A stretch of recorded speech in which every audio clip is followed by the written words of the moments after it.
Auzubillahiminasyaitonirrajim. Bismillahirrahmanirrahim. Assalamualaikum warahmatullahi wabarakatuh. Waalaikumsalam warahmatullahi Waalaikumsalam wabarakatuh. warahmatullahi wabarakatuh. Alhamdulillahirabbil wassalatu wassalamu ala asrofil anbiya'i wal mursalin wa ala alihi washabbihi ajma'in. Qala rabbi shrah li sadri wa yassir li amri wahlul 'uqdatam min lisani yafqahu qawli. Asyhadu an la ilaha illallah wa asyhadu anna Muhammadar Rasulullah. Allahumma shalli ala sayyidina Muhammad wa ala sayyidina Muhammad. Rabbi auzi'na an askura ni'mataka allati an'amta alayya wa ala walidayya wa an a'mala sholihan tardahu wa aslih li fi zuriyati ini tubtu ilaika wa inni minal muslimin. Teman-teman rahmati Allah, semoga senantiasa disehatkan, dijaga Allah dari segala ketidakbaikan di muka bumi ini. Allah Amin. mudahkan setiap langkahnya, Allah ridhoi apa-apa yang dikerjakan. Amin Dan ya Allah semoga Allah takdirkan setiap detik kehidupan bisa direspon, bisa disikapi sebagaimana maunya Allah di Al-Quran. Nah, hari ini kita coba cerita lagi tentang satu ayat Al-Quran yang Allah sudah sampaikan, ya kan? Cara menyikapi tadi itu, kalau kemarin tentang bagaimana kalau terjadi kita yang dapat kondisi azab, fokusnya minta ampun. Nah, maka berikutnya, ini materi lama, saya coba ulangi lagi. Cara merespon peristiwa, lalu gimana Ustadz? Kalau kitanya yang sedang dihukum Allah, kita tahu jawabannya, ya kan? Langsung minta ampun. Lantas gimana peristiwa? Kalau kita mendengar ada cerita orang yang sedang dapat musibah, kita mendengar ada cerita orang yang sedang dihukum sama Allah. Nah, maka gini ya. Nah, saat. Nah, ketika ada seseorang yang kita kenal, oke, lalu dia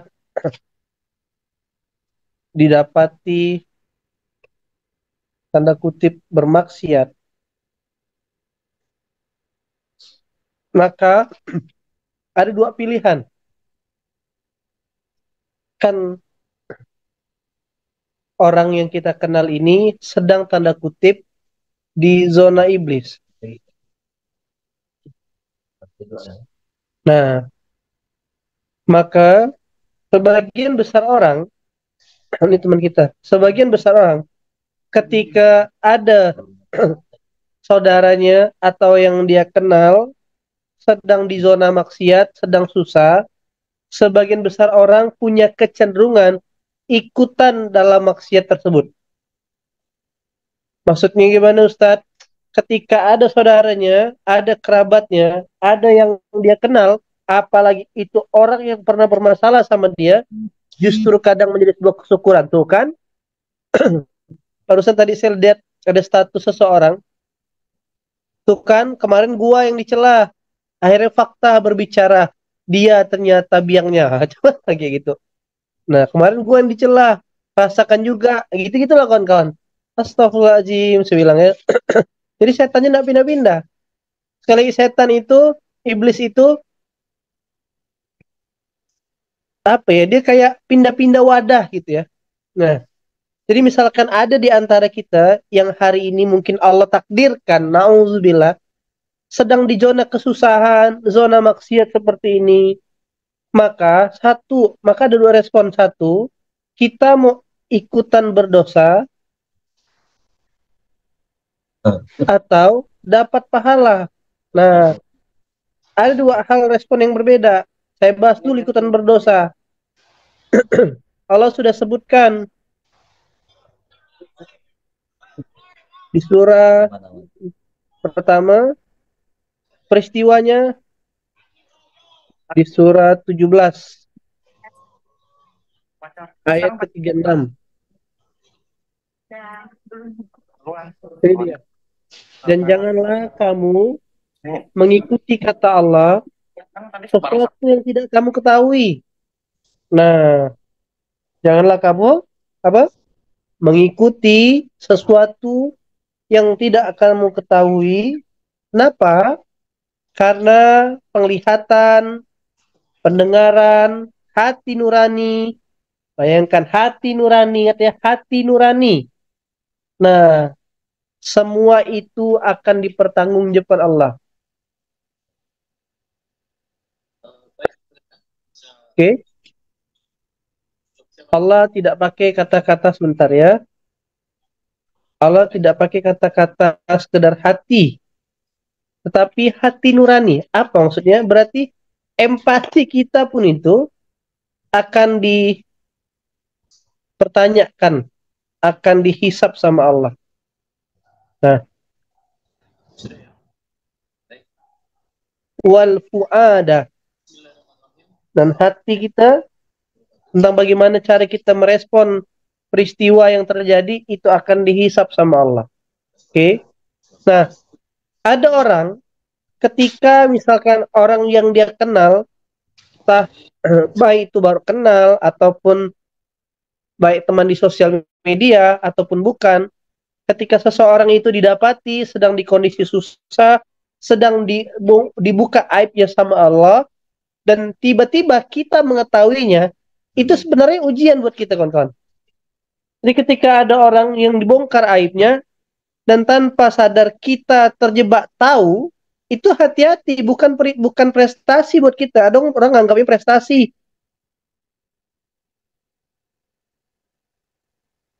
Orang nganggapnya prestasi. Gua tahu nih rahasianya nih. Nah, kayak gitu ya. Bos, nih gua. Sini kumpul. Karena tahu nih prestasi. Ini nggak nyangka juga. Setannya sedang membelah diri. Setannya ngapain? Membelah diri. Ya, ngeri banget, kawan-kawan. Nah, maka hati-hati. Jadi, kalau yang namanya hadiah tuh ketika kita mendengarkan prestasi orang lain. Saya misalkan mendengarkan prestasi Bang Kiki, mendengarkan prestasi Mas Slamet, Bang Hanif, nah itu hadiah bagi saya. Alhamdulillah, alhamdulillah. Tapi ketika saya mendengarkan aib atau kesusahan orang, misalkan contoh, ya kan contoh ini kan contoh ya. Semalam tiba-tiba begitu landing ke Yogyakarta, Ustadz Akil muntah-muntah, itu kan aib, ya kan? Nah, akhirnya terjadilah bisik-bisik. Iya bang, ini kan ada dua ustadz kita kirim dari Pontianak ke Yogyakarta. Ustadz Akil. Jadi kalau teman-teman Yogyakarta, seolah Ustadz Akil akan lama di sini, dia akan membahagiakan orang-orang Yogyakarta. Begitu landing, muntah-muntah, demam panas. Itu kan aib gitu loh kawan-kawan. Ini pura-pura aja bang, biar dia dikembalikan lagi ke Pontianak gitu lah dia. Nah, saya langsung istighfar. Astagfirullahaladzim. Nah, gitu kawan-kawan. Ini kan contoh ya, karena ada orang di depan saya, jadi tidak persoalan. Ini contoh kasus kalau ada kesamaan cerita, itu hanya rekayasa belaka. Gitu loh kawan-kawan. Nah, artinya hati-hati ketika kita mendengarkan aib seseorang. Itulah. Kadang kita bangga banget ketika bisa dengarkan aib seseorang. Seolah-olah itu sebuah prestasi dalam kehidupan. Ya kan? Seolah-olah kita mendapatkan sebuah big news. Nah, kayak gitu. Hati-hati. Nah, maka cara berpikirnya 1 Surat 17 ayat 36. Hati-hati, mendengaran kita, penglihatan kita, bahkan nurani kita akan dihisap sama Allah. Lalu Allah sudah sampaikan juga di surah Al-Hujurat. Surah ke-49. Ayat ke-12. Tuh. Janganlah kamu mencari-cari kesalahan orang lain, kata Allah. Dan jangan pula ada di antara kamu yang menggunjing sebagian yang lain. Apakah di antara kamu suka memakan daging saudaranya yang sudah mati?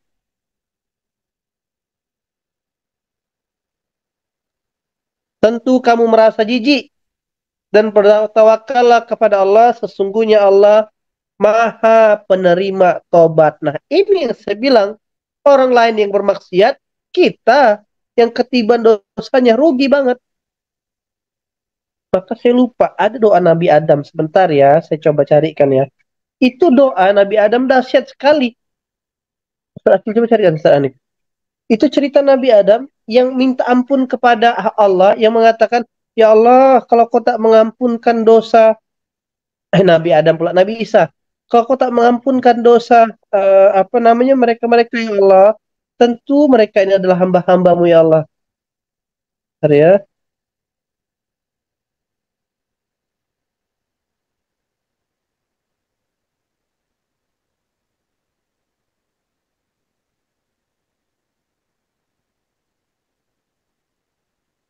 Nah, surah Al-Maidah ayat 118.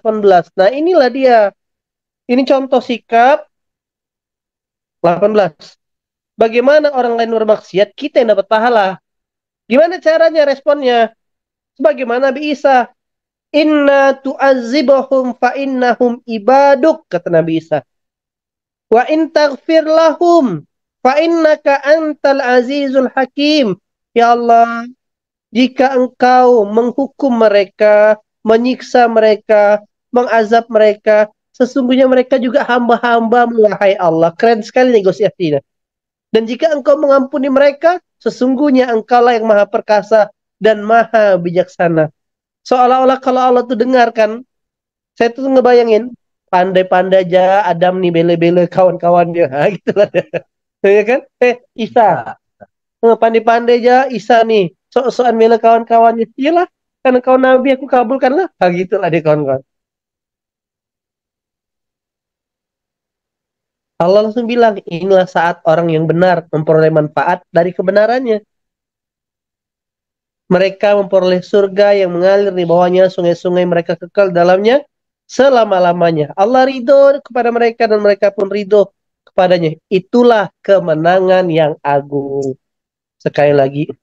Jadi hidup ini bukan cerita benar dan salah kawan-kawan. Tapi bisa jadi dari kesusahan, dari maksiat yang dilakukan oleh mungkin orang yang kita kenal, itu adalah jalan untuk dia bertobat. Begitu dia. Oke. Nah, maka sekali lagi ada dua respon. Jadi surah Al-Hujurat ayat 12. Kalau mau dapat pahala gimana? Belajar seperti sikap Nabi Isa. Surah 5 ayat 118. Justru dianya mendoakan.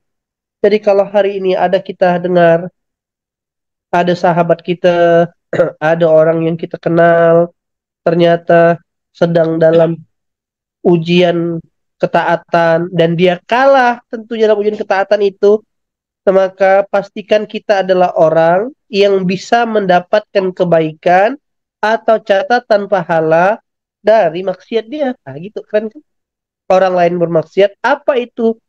Jawabannya adalah pahala mendoakan.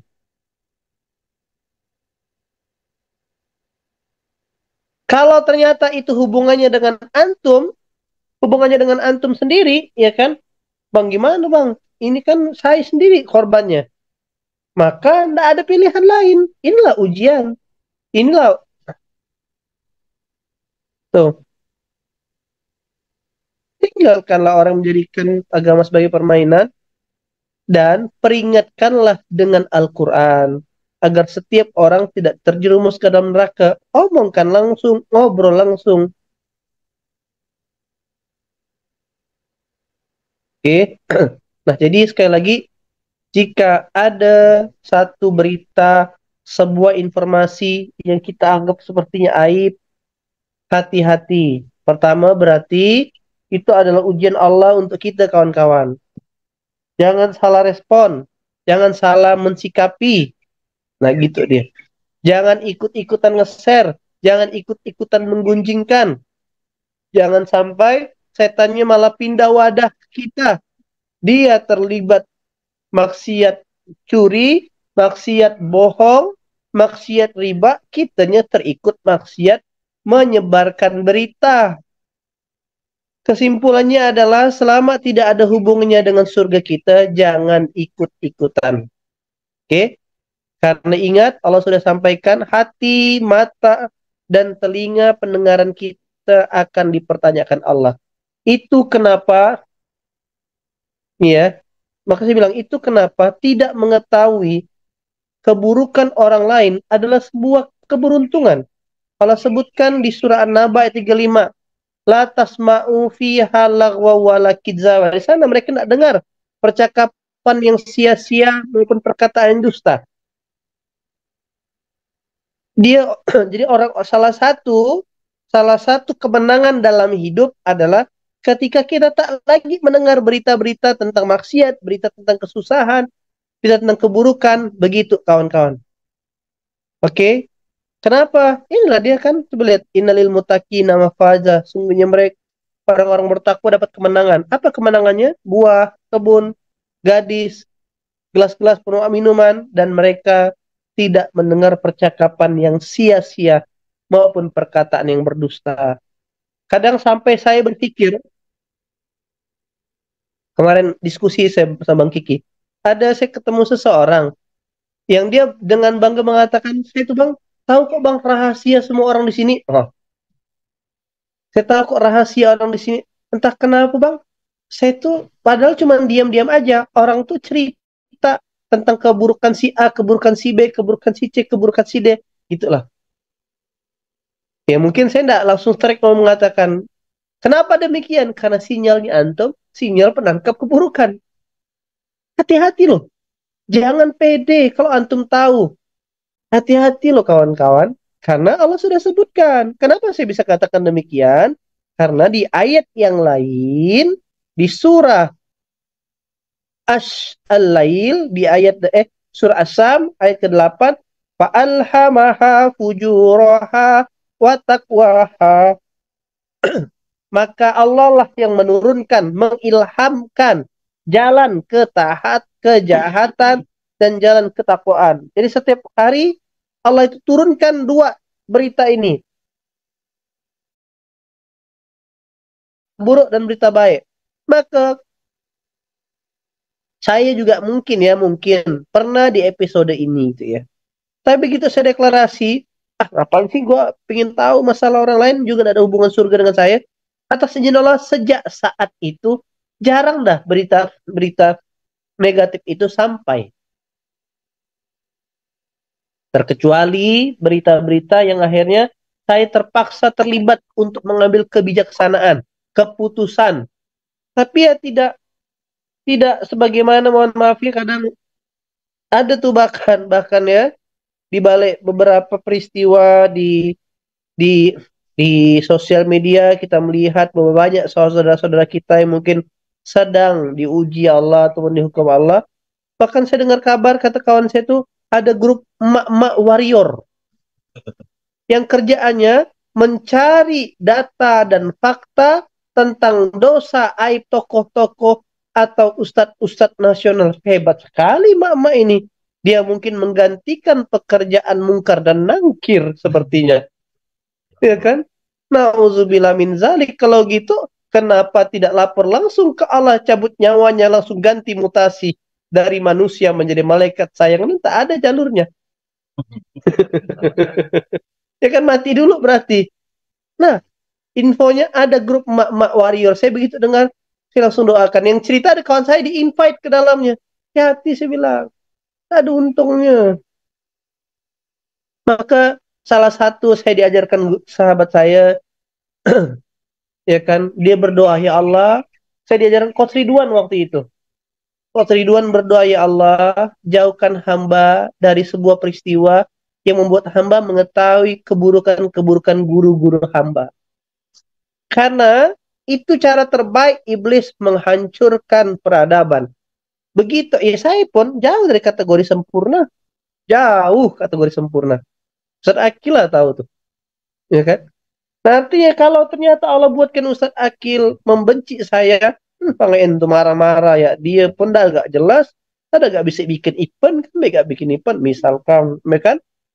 Nah, maka akhirnya ketika santri ataupun dalam sebuah organisasi yang levelnya di bawah itu membenci ada satu pimpinannya, sudahlah, akan percuma, tidak bisa dilanjutkan lagi.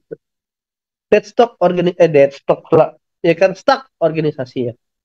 Maka sekali lagi teman-teman yang dirahmati Allah, karena iblis ini punya begitu banyak cerita kampanye, campaign atau tipu daya untuk merusak manusia. Nah, ini yang ingin saya berikan sebuah kepahaman. Maka judulnya bagaimana caranya mendapatkan catatan kebaikan ketika ada yang sedang bermaksiat. Nah, gitu loh cara berpikirnya.